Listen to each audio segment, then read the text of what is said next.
Bismillahirrahmanirrahim. Assalamualaikum warahmatullahi wabarakatuh. Salam sehat untuk siswa-siswaku di rumah. Semoga selalu dalam keadaan sehat dan selalu tetap semangat belajar. Kita lanjutkan masih di tema 1, subtema 1 dan pembelajaran keempat. Ya, kalian dilihat di sini ada denah kandang kelinci. Pada pembelajaran ketiga, kalau kalian lihat di buku itu ada gambar kandang kelinci dan ini denahnya. Ada indukan A, indukan B, indukan C, di mana di sini ada tempat pembuangan kotoran. Ketika hewan ternak di sini membuang kotoran, otomatis di sini ada penampung kotoran. Ada penampungan air seni. Sedangkan untuk yang besar ada di bawahnya. Dan di bawahnya ada tempat makan dan minum. Ya.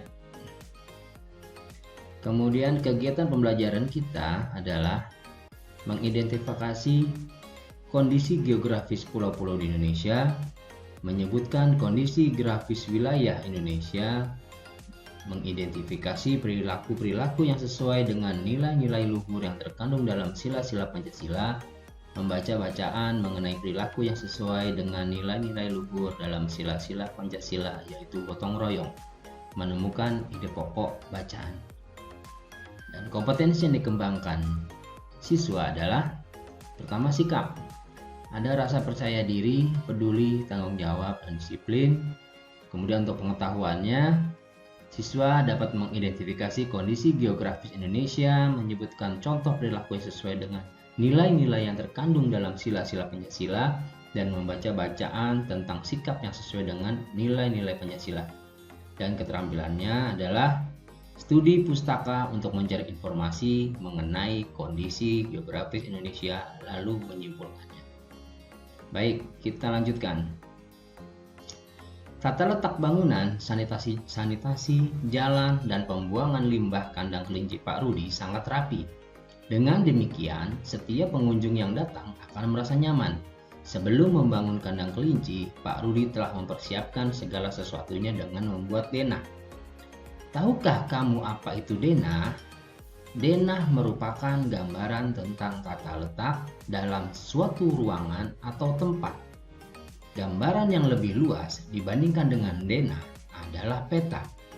Peta merupakan gambaran dengan menggunakan skala tertentu mengenai suatu daerah.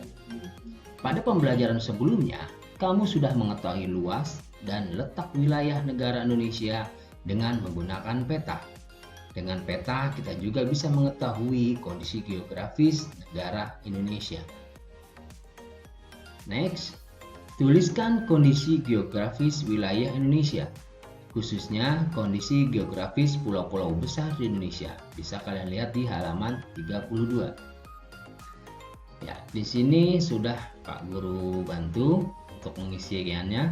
Tapi kalau kalian ingin mencari sendiri informasinya, silahkan. Kondisi geografis di Pulau Jawa berdasarkan peta. Dicatat ya.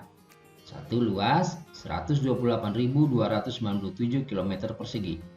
Dengan batas laut. Ada Laut Jawa, Samudra Hindia, Selat Sunda, Selat Bali. Ya, kemudian daratan Pulau Kalimantan. Ini batasnya ya, Pulau Bali, Pulau Sumatera, Selat Sunda. Keadaan alamnya, nama-nama pantai dan laut yang ada di Pulau Jawa.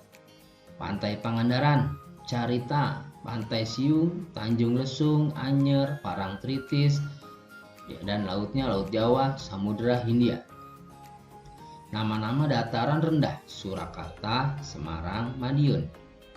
Nama-nama gunung, Gunung Salak, Gunung Tangkuban Perahu, Gunung Ijen, Gunung Semeru, Gunung Lawu, Gunung Merapi, Merbabu, dan Argopuro. Berikutnya, kondisi geografis Pulau Sumatera berdasarkan peta. Silahkan kalian catat di buku ya.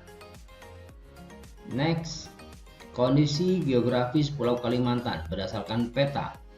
Luasnya 743.330 km persegi.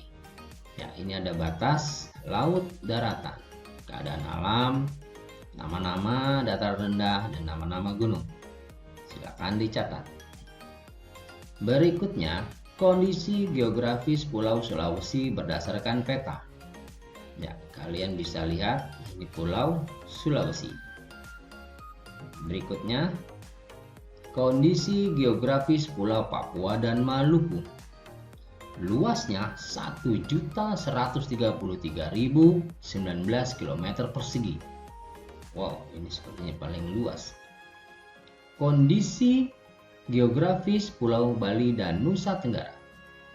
Ya, di luasnya 25.789,81 km persegi. Ya, terlihat ini seperti pulaunya kecil ya, terlihatnya. Di antara yang pulau sebelumnya, tapi termasuk pulau yang lumayan besar. Berikutnya, halaman 35. Kalian diajak berdiskusi. Setelah kamu mengetahui kondisi geografis pulau-pulau besar yang ada di Indonesia, buatlah kesimpulan kondisi geografis wilayah Indonesia secara umum. Bandingkan hasil kesimpulanmu dengan temanmu. Mintalah pendapat dan penjelasan dari Bapak atau Ibu Guru. Nah, pendapat Pak Guru adalah 1. Kondisi geografis wilayah Indonesia adalah kepulauan dengan 2/3 wilayahnya berupa perairan. 2. Bentang alam Indonesia sangat lengkap dan bervariasi mulai dari pantai, dataran rendah, lembah, padang rumput, rawa, sungai, hutan, dataran tinggi, bukit dan perbukitan, serta gunung dan pegunungan. 3. Di Indonesia juga banyak terdapat gunung berapi, danau, dan sungai, baik sungai besar maupun kecil, sungai panjang ataupun pendek. 4. Antara pulau yang satu dengan pulau yang lainnya memiliki karakteristik kondisi geografis yang berbeda-beda. Demikian pula dengan hasil alamnya. Ya. Berikutnya halaman 37. Luas, letak, dan kondisi geografis negara Indonesia merupakan modal dasar yang sangat penting bagi pembangunan nasional dan pemerataan hasil-hasilnya. Namun demikian, semua itu harus didukung dengan perilaku dan sikap positif yang sesuai dengan nilai-nilai luhur yang terkandung dalam sila-sila Pancasila.